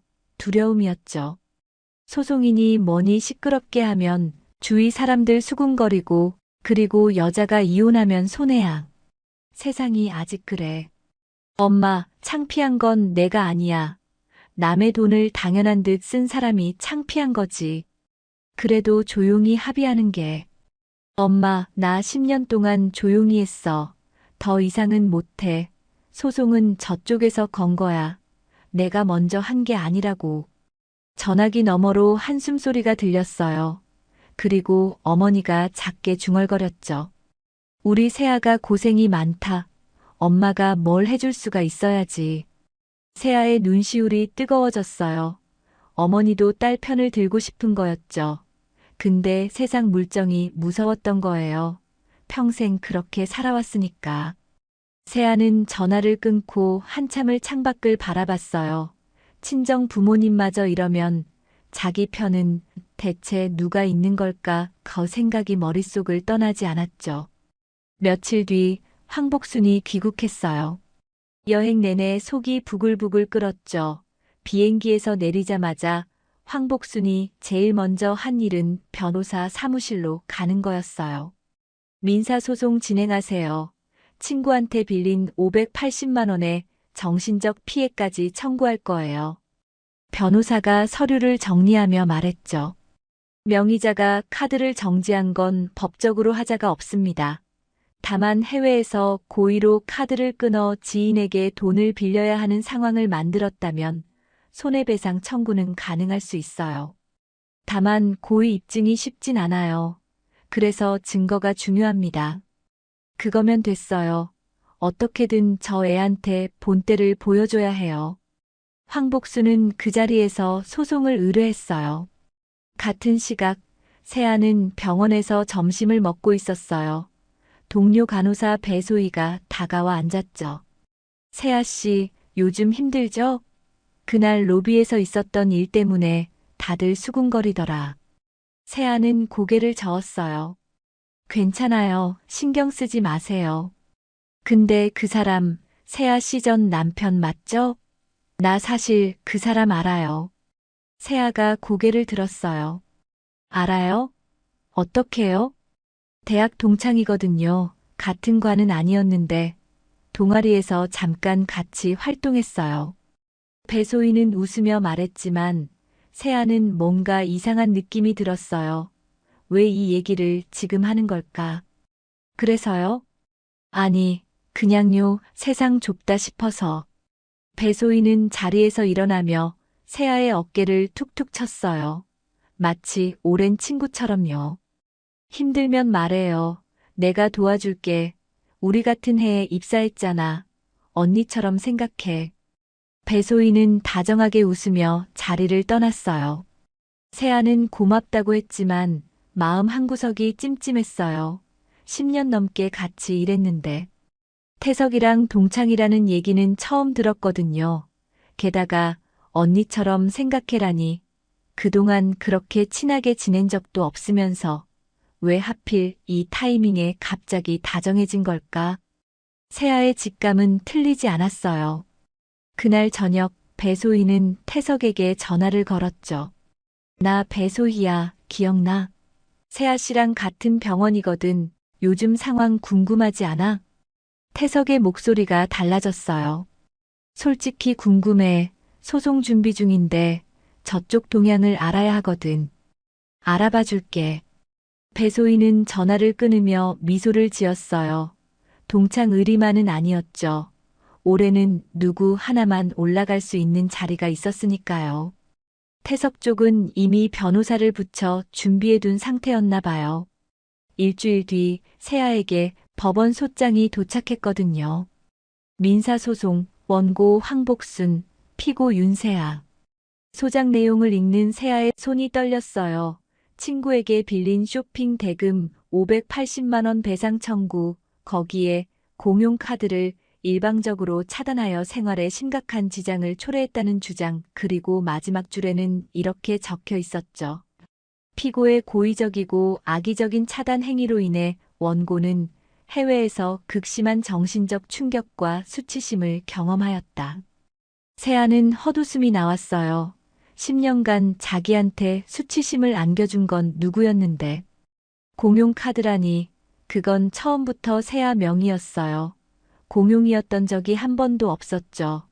근데 법적으로 다투려면 시간이 걸리고 변호사 비용도 들고 그 사이에 자기 삶은 어떻게 되는 걸까? 세아는 솥장을 들고 한참을 멍하니 앉아 있었어요. 그때 병원 동료가 다가왔어요. 같이 밥 먹자고 불렀던 후배였죠. 세아 선배, 근데요. 후배가 뜸을 들이더니 물었어요. 선배, 위자료도 안 받으셨어요? 세아는 대답하지 않았어요. 아니, 다들 그러던데. 10년 살고 그냥 나왔다고. 세아는 쓴웃음만 지었어요. 빨리 끝내고 싶었어. 후배는 더 묻지 못하고 자리를 떠났죠. 이상하게 생각하든 말든 상관없었어요. 10년간 매달 빠져나간 돈을 생각하면 위자료 몇 푼이 대수였겠어요. 그냥 그 사람들과 엮인 모든 끈을 끊고 싶었던 거예요. 근데 세상은 그걸 이해 못하더라고요. 그날 밤 세아는 퇴근 후 집에서 오래된 서류함을 꺼냈어요. 10년치 카드 명세서였죠. 매달 꼬박꼬박 모아뒀던 거예요. 처음엔 그냥 습관이었는데 어느 순간부터 증거가 될 수도 있겠다 싶어서 버리지 않았거든요. 세아는 명세서를 한 장 한 장 펼쳐보기 시작했어요. 시어머니가 쓴 금액에 형광펜으로 줄을 그으며 정리했죠. 백화점 120만 원, 미용실 35만 원, 문화센터 28만 원, 식당 67만 원. 10년이면 얼마일까? 세아는 계산기를 두드렸어요. 숫자가 나왔을 때 세아는 숨이 멎는 것 같았어요. 1억 1,400만 원. 10년간 시어머니가 세아 카드로 쓴 총액이었죠. 생각보다 훨씬, 아니 상상보다 훨씬 큰 금액이었어요. 월급쟁이가 10년간 이 돈을 묵묵히 내줬다는 게 믿기지 않았죠. 근데 그게 자기였어요. 세아는 명세서 파일을 다시 정리하며 중얼거렸어요. 이게 증거가 될 수 있을까? 아직은 알 수 없었죠. 하지만 이대로 당하고만 있을 순 없었어요. 여러분, 세아가 드디어 끊어냈는데요. 오히려 소송이 들어왔습니다. 친정도 직장도 누구 하나 확실히 편이 되어주지 못해요. 그런데 10년치 명세서에 1억이 넘는 금액이 고스란히 찍혀 있었죠. 이제부터가 진짜입니다. 끝까지 같이 봐주세요. 소장을 받은 지 며칠 뒤 세아에게 법원에서 또 우편이 왔어요. 답변서 제출 기한 통지였죠. 기한 안에 답변서를 내지 않으면 상대 주장이 사실처럼 굳어질 수 있다는 내용이었어요. 세아는 생전 처음 민사 피고가 됐어요. 법원이라는 곳에 자기 이름이 피고로 올라가 있다는 게 실감이 나지 않았죠. 그날 오후 원무과장이 세아를 불렀어요. 로비 소동 이후로 누군가가 원무과 쪽에까지 말을 흘린 모양이었어요. 윤세아 씨, 잠깐 얘기 좀 할까요? 원무과장실에 들어서자 분위기가 심상치 않았어요. 과장은 서류를 만지작거리며 말을 꺼냈죠. 요즘 개인적으로 좀 힘든 일이 있다고 들었어요. 세아는 아무 말도 하지 않았어요. 뭘 어디까지 알고 있는 건지 가늠이 안 됐거든요. 로비에서 있었던 일도 그렇고 소송 중이라는 얘기도 들리던데 과장이 잠시 말을 끊었다가 이어갔어요. 솔직히 말씀드릴게요. 병원 입장에서 법적 분쟁 중인 직원은 좀 부담이 돼요. 환자분들, 고호자분들 눈도 있고 벌써 민원이 들어왔어요. 민원, 그 단어의 세아는 알았어요. 병원이 자기를 지켜주는 곳이 아니라 관리하는 곳이라는 걸. 세아의 손이 차가워졌어요. 저한테 어떻게 하라는 말씀이신가요? 아니, 지금 당장 어떻게 하라는 건 아니에요. 그냥 상황 정리가 될 때까지 좀 조심해달라는 거죠. 혹시 휴직이 필요하면 말씀하시고. 휴직, 그 단어가 세아의 가슴에 박혔어요. 휴직하면 월급이 없어지고 월급이 없으면 소송 비용은 어떻게 되고 생활은 어떻게 하라는 건지. 세아는 고개만 끄덕이고 나왔어요. 복도를 걸으면서 다리가 후들거렸죠. 그때 멀리서 배소희가 다가오는 게 보였어요. 눈이 마주치자 배소희가 먼저 말을 걸었죠. 세아 씨, 방금 과장님한테 불려갔어요? 무슨 일이에요? 세아는 대답하지 않았어요. 그냥 지나치려는데 배소희가 팔을 잡았어요. 힘들면 말해요. 내가 도와줄게. 세아는 그 손을 뿌리치지 않았어요. 그 손은 차갑게 느껴졌죠. 마음속으론 알고 있었어요. 이 사람이 도움이 아니라 정보를 캐려는 거라는 걸. 괜찮아요. 별일 아니에요. 세아가 자리로 돌아간 뒤 배소희는 곧장 화장실로 가서 전화를 걸었어요. 태석 씨, 나야 소희. 세아 씨 방금 원무과장한테 불려갔어. 소송 얘기 나온 것 같아. 분위기 보니까 휴직 권유받은 것 같기도 하고. 전화기 너머로 태석의 목소리가 들렸어요. 진짜? 그럼 병원에서 잘릴 수도 있겠네. 글쎄, 바로는 아니겠지만 압박받는 건 확실해. 좋아, 계속 알려줘. 배소희는 전화를 끊으며 거울 속 자기 얼굴을 봤어요. 미안한 마음이 아예 없진 않았죠. 하지만 올해 승진은 자기한테도 중요했으니까요. 그날 저녁 세아에게 친정아버지 전화가 왔어요. 평소에 아버지가 먼저 전화하는 일은 드물었죠. 받자마자 아버지의 목소리가 무거웠어요. 세아야, 아빠다. 아빠, 무슨 일이야? 엄마한테 들었다. 소송당했다며? 세아는 한숨을 삼켰어요. 응, 그쪽에서 먼저 걸었어. 세아야, 아빠가 한마디만 할게. 조용히 합의해라. 세아의 입이 굳어졌어요. 뭐? 소송이고 뭐고 길어지면 너만 지쳐. 그쪽 집안 사람들 끝까지 물고 늘어질 거다. 너 그거 버틸 수 있겠어? 아빠, 나 잘못한 거 없어. 내 카드를 내가 끄는 건데. 그건 알아.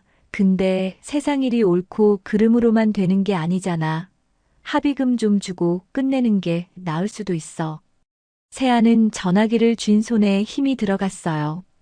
그럼 아빠도 내가 잘못했다고 생각해? 전화기 너머로 한숨 소리가 들렸어요. 그래도 생각해봐라. 아빠도 널 걱정해서 하는 말이야. 세아는 전화를 끊고 한참을 멍하니 앉아 있었어요. 아버지는 대답하지 않았죠. 그게 대답이었어요. 친정 부모님마저 이러면 자기 편은 정말 아무도 없는 거였죠. 직장에서는 눈치 주고, 동료는 뒤통수 치고, 부모님은 포기하라고 하고. 사방이 막혀 있었어요. 세아는 어두운 거실에 그대로 앉아 한참을 있었죠. 아무 생각도 나지 않았어요. 그냥 완전히 혼자라는 게 온몸으로 느껴졌을 뿐이었어요. 며칠 뒤 세아는 점심시간에 병원을 나섰어요. 병원 근처에 무료 법률 상담 창구가 있다는 걸 인터넷에서 봤거든요. 변호사 선임 비용은 엄두가 안 났지만 최소한 자기 상황이 어떤 건지는 알아야 했죠. 상담 창구에는 사람이 제법 있었어요. 세아는 번호표를 뽑고 한참을 기다렸죠. 드디어 차례가 왔어요. 상담 직원은 세아 또래로 보이는 여자였어요. 어떤 건으로 오셨어요? 세아는 소장과 명세서, 복사본을 내밀었어요. 민사소송을 당했는데요. 제가 어떻게 대응해야 할지 모르겠어서. 직원이 서류를 훑어봤어요. 소장을 읽더니 눈썹이 살짝 올라갔죠. 카드 명의자가 본인이시죠? 네. 그리고 이 카드를 시어머니 분이 10년간 쓰셨고요. 네, 여기 명세서 있어요. 직원이 명세서를 넘기기 시작했어요. 처음엔 대충 보는 것 같더니 점점 표정이 진지해졌죠. 잠시만요, 이거. 직원이 명세서를 다시 처음부터 살펴봤어요. 이 금액이 10년치 맞아요? 네, 제가 계산해봤는데 1억 1,400만 원 정도 돼요. 직원이 잠시 생각하더니 서류를 내려놓았어요. 고객님, 저희 무료 상담으로는 이 건을 제대로 다루기 어려울 것 같아요. 세아의 얼굴이 어두워졌어요. 역시 안 되는 건가? 잠시만요. 직원이 뒤쪽으로 들어가 누군가에게 전화를 하더니 조용히 고개를 끄덕였어요. 그리고 돌아와서 서랍에서 명함 한 장을 꺼냈죠. 이 서류 전문가한테 보여드리는 게 좋을 것 같아요. 여기 변호사님, 저희 창구랑 정기적으로 연계하시는 분인데 카드사법무팀 출신이세요. 이런 케이스 경험이 많으실 거예요. 세아는 명함을 받아들었어요. 법률사무소 정의 변호사 오현경. 연락해보세요. 상담료는 첫 회 무료일 거예요. 세아는 명함을 손에 쥔 채 상담 창구를 나왔어요. 세아는 명함을 한참 바라봤어요. 이게 마지막 희망인지 아니면 또 다른 실망인지 알 수 없었죠. 하지만 이대로 무너질 수는 없었어요. 세아는 휴대폰을 꺼내 번호를 저장했어요. 그리고 망설이다가 바로 통화 버튼을 눌렀죠. 아직 끝난 게 아니었으니까요. 그 시각 배소인은 병원 휴게실에서 누군가에게 메시지를 보내고 있었어요. 세아 씨, 오늘 점심에 병원 밖으로 나갔어. 어디 갔는지는 모르겠는데 서류 같은 거 들고 있었어. 다음 날 오후 세아는 법률사무소 문 앞에 섰어요. 법률사무소 정의. 작은 간판이었죠. 대형 로펌 같은 화려함은 없었지만 오히려 그게 마음이 편했어요. 세아는 심호흡을 하고 문을 열었죠. 안내를 받아 상담실에 들어서니 40대 중반쯤 되어 보이는 여자가 자리에서 일어났어요. 윤세아 씨, 저 오현경 변호사입니다. 무료 상담 창구에서 연락받았어요. 오현경 변호사는 단정한 인상이었어요. 화려하지 않지만 눈빛이 날카로웠죠. 카드사법무팀에서 일했다는 게 느껴지는 분위기였어요. 앉으세요. 서류 가져오셨어요? 세아는 소장과 명세서 파일을 내밀었어요. 오현경 변호사는 소장을 먼저 읽었죠. 표정 하나 변하지 않았어요. 그 다음 명세서를 펼쳤어요. 한 장 한 장 넘기면서 눈이 점점 좁아졌죠. 이거 10년치 다 있는 거예요? 네, 매달 모아뒀어요. 왜요? 세아는 잠시 말을 멈췄어요. 처음엔 그냥 습관이었어요. 근데 어느 순간부터 증거가 될 수도 있겠다 싶어서. 오현경 변호사가 고개를 끄덕였어요. 잘하셨어요. 이거 없었으면 힘들었을 거예요. 변호사는 명세서를 처음부터 다시 살펴보기 시작했어요. 계산기를 두드리며 숫자를 정리했죠. 세아는 조용히 기다렸어요. 한참 뒤 오현경 변호사가 명세서를 내려놓았어요. 윤세아 씨, 결론부터 말씀드릴게요. 세아의 심장이 빨라졌어요. 이 소송 상대방이 이기기 어려워요. 오히려 윤세아 씨가 역으로 반격할 수 있습니다. 세아는 귀를 의심했어요. 반격이요? 네, 카드 명의자가 본인이시죠. 시어머니 분은 10년간 본인 동의 없이, 아니 정확히는 세아 씨 명의 카드를 자기 것처럼 사용한 거예요. 이건 법적으로 부당이득에 해당할 수 있어요. 오현경 변호사가 명세서의 한 부분을 짚었어요. 게다가 여기 보세요. 결제 패턴이 본인 사용이 아니라는 게 명확해요. 백화점, 미용실, 문화센터 전부 시어머니 생활권에서 이루어진 결제죠.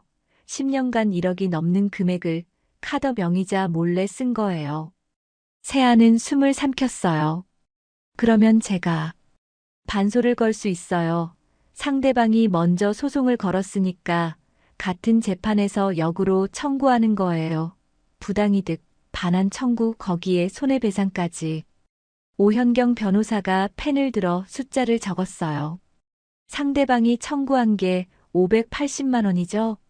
근데 윤세아 씨가 청구할 수 있는 금액은 1억 1,400만 원. 여기에 10년치 이자까지 붙이면 더 커져요. 누가 봐도 윤세아 씨가 피해자예요. 세아의 눈에 물기가 고였어요. 지금까지 아무도 자기가 피해자라고 말해주지 않았거든요. 모두 참아라, 합의해라. 내가 계산적이다라고만 했죠. 근데 변호사님 비용이. 첫 상담은 무료라고 했죠. 이 케이스는 제가 맡을게요. 성공 보수로 하면 돼요. 이기면 그때 받을게요. 오현경 변호사가 웃었어요. 처음으로 부드러운 표정이었죠. 솔직히 말하면 저도 이런 케이스 좋아해요. 카드사에서 일할 때 이런 경우 많이 봤거든요.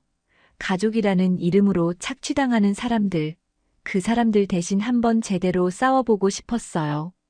세아는 고개를 숙였어요. 눈물이 흘렀죠. 드디어 자기 편이 생긴 거였어요. 오현경 변호사가 명세서를 다시 펼쳤어요. 그런데 윤세아 씨, 여기 좀 이상한 게 있어요. 세아가 고개를 들었어요. 시어머니 결제 패턴 외에 다른 패턴이 보여요. 여기 보세요. 변호사가 형광펜으로 몇 줄을 그었어요. 세아가 미처 확인하지 못했던 부분이었죠. 이건 시어머니 생활권이 아니에요. 강남 쪽 호텔, 레스토랑, 그리고 여기 꽃배달 결제도 있네요. 전부 온라인 결제예요. 세아는 명세서를 들여다봤어요. 진짜였어요. 시어머니가 갈 만한 곳이 아니었죠. 오현경 변호사가 날짜를 확인했어요. 이 결제들 대부분 평일 저녁이나 주말이에요. 그리고 금액이 꽤 커요. 변호사가 한 페이지를 짚었어요. 여기 보세요. 같은 날짜에 강남 호텔 38만 원, 2시간 뒤에 꽃배달 21만 원, 이런 패턴이 여러 번 반복돼요. 세아의 머릿속에서 뭔가가 맞춰지기 시작했어요. 평일 저녁, 주말, 강남 호텔, 그리고 꽃배달. 설마, 확인이 필요하겠지만 제 경험상 이런 패턴은. 오현경 변호사가 말을 멈췄어요. 세아가 스스로 결론을 내리도록 기다렸죠. 세아의 손이 떨렸어요. 시어머니만 카드를 쓴 게 아니었어요. 남편 태석도 이 카드를 썼던 거예요. 그것도 아내 몰래 다른 여자한테. 이것도 증거로 쓸 수 있나요? 물론이죠. 오히려 더 강력해요. 남편분도 명의자 동의 없이 카드를 사용한 거니까요. 이혼 사유로도 충분하고 부당이득 청구 대상에도 포함돼요. 세아는 한참을 아무 말도 하지 못했어요. 10년이었죠.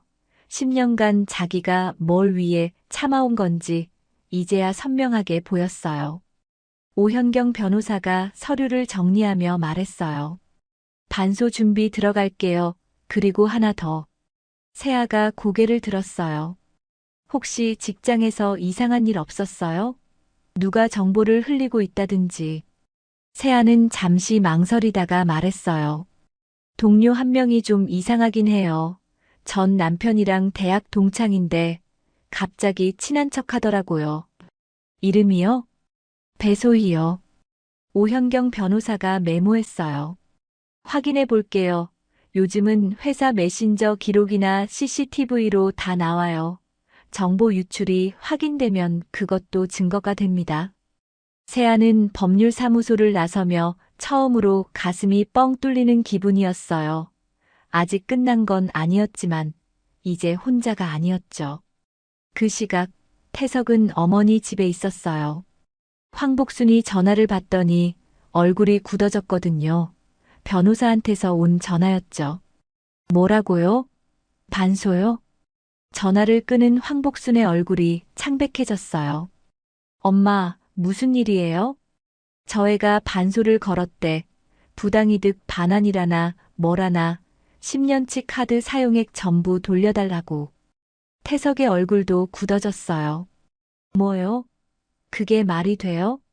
변호사 말로는 우리가 불리할 수도 있대. 그리고 황복순이 아들을 쳐다봤어요. 태석아, 너도 그 카드 썼냐? 너가 쓴 사용 내역도 같이 넘어갔대. 태석의 얼굴이 하얗게 질렸어요. 엄마, 이거 우리한테 더 불리해질 것 같아요. 소송 취하하는 게 나을 수도. 뭐? 내가 왜 취하해? 내가 뭘 잘못했다고. 황복순의 목소리가 높아졌어요. 저 애가 나한테 망신을 줬어. 파리에서 내가 얼마나 창피했는지 알아? 절대 안 물러서. 태석은 더 말하지 못했어요. 어머니가 저러면 어쩔 수 없었죠. 하지만 불안했어요. 명세서에 자기 결제 내역도 있을 테니까. 황복순은 창밖을 바라보며 이를 악물었어요. 윤세아, 내가 어디까지 하나 두고 보자.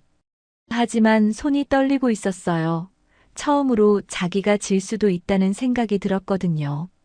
3개월 뒤 법원에서 판결이 나왔어요. 세아는 오현경 변호사와 함께 법정에 앉아 있었죠. 반대편에는 황복순과 태석, 그리고 그쪽 변호사가 앉아 있었어요. 재판장이 판결문을 읽기 시작했어요. 원고 황복순의 청구를 기각한다. 황복순의 얼굴이 굳어졌어요. 피고 윤세아의 반소를 인용한다. 원고 황복순은 피고에게 부당이득금 1억 1,400만 원 및 이에 대한 지연이자를 지급하라. 법정이 조용해졌어요. 황복순이 벌떡 일어나려다가 변호사가 팔을 잡았죠. 재판장이 계속했어요. 본건은 카드 명의자의 동의 없이 10년간 반복적으로 타인명의 카드를 사용한 사안으로 이는 명백한 부당이득에 해당한다. 또한 원고 측이 주장한 공용카드 합의는 어떠한 증거로도 입증되지 않았다. 재판장이 한 장을 넘겼어요. 아울러 원고의 배우자 박태석 역시 해당 카드의 무단 사용 당사자로 확인되었으며 이에 대한 부당이득, 반환 의무가 있음을 명시한다.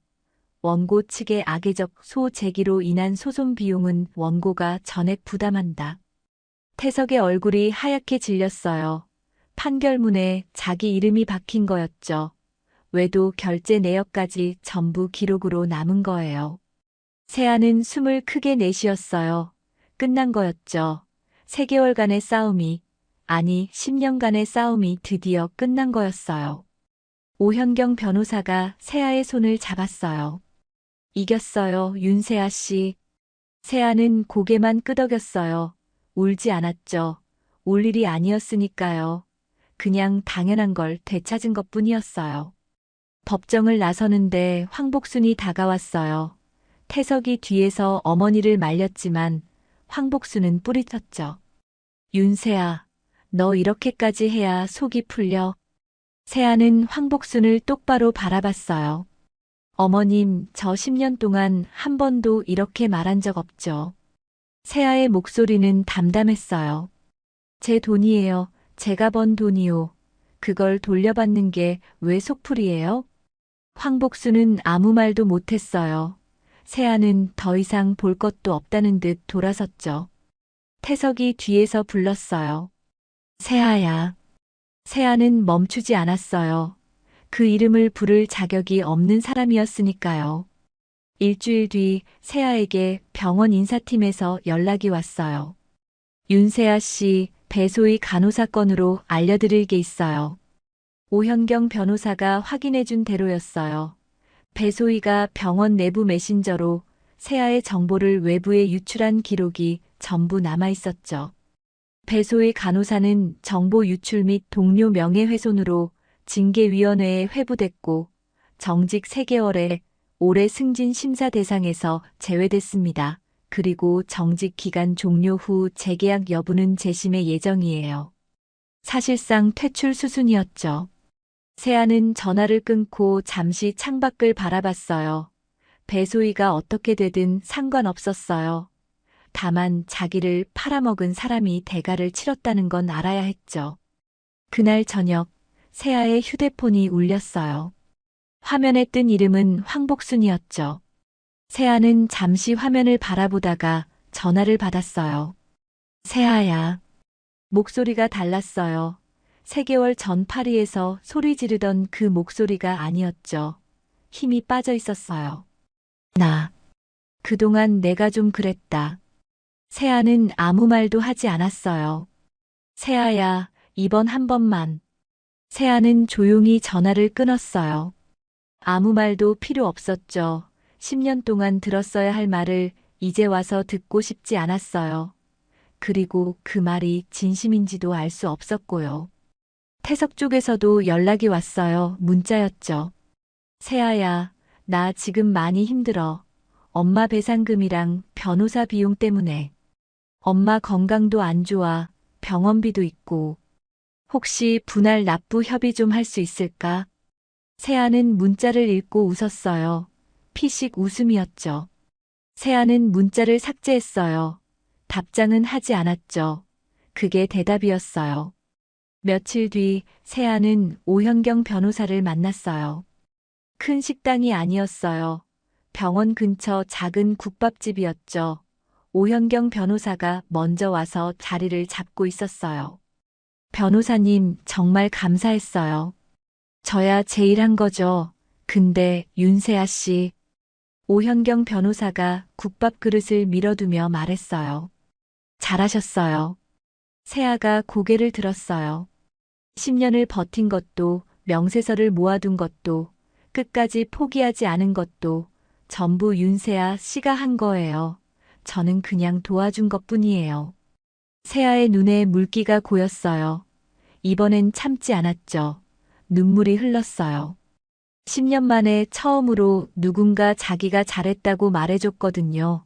참아서 잘한 게 아니라 싸워서 잘했다고요. 오현경 변호사가 휴지를 건네며 웃었어요. 국밥 식기 전에 드세요. 세아는 웃었어요. 10년 만에 처음으로 편하게 웃었죠. 한 달 뒤 세아에게 우편이 왔어요. 카드사에서 온 거였죠. 세아는 봉투를 열었어요. 새 카드가 들어있었어요. 자기 이름만 적힌 카드였죠. 윤세아. 세아는 카드를 꺼내 한참을 바라봤어요. 누구에게도 빌려주지 않을 카드. 누구에게도 뺏기지 않을 카드. 오롯이 자기 것인 카드. 세아는 카드 위에 손가락을 얹었어요. 카드는 그냥 플라스틱이 아니었어요. 그건 내 이름이었죠. 내 삶이었어요. 그리고 다시는 누구에게도 넘기지 않을 선택이었죠. 창밖으로 햇살이 들어오고 있었어요. 세아는 창문을 열었죠. 바람이 불어왔어요. 10년이 끝났어요. 새로운 10년이 시작되고 있었죠. 여러분, 오늘 이야기 어떠셨어요? 10년을 참았던 세아는 결국 자기 이름을 되찾았습니다. 가족이라는 이유로 당연하게 내어졌던 돈과 시간, 그리고 멍들었던 마음까지 모두 말이죠. 참는 것과 포기하는 건 다릅니다. 세아는 참았지만 자신을 지키는 일은 포기하지 않았기에 이길 수 있었습니다. 지금 혹시 내 인생이 내 것 같지 않아 힘든 분이 계신가요? 오늘 세아의 용기가 여러분께 작은 시작이 되길 바랍니다. 세아의 당당한 새 출발을 응원하신다면 구독과 좋아요로 함께 마음을 보태주세요. 여러분의 따뜻한 응원이 누군가에겐 다시 일어설 용기가 됩니다. 오늘도 끝까지 함께 해주셔서 감사합니다. 우리는 또 단짝처럼 다음 이야기에서 만날게요. 지금까지 사연 단짝이었습니다.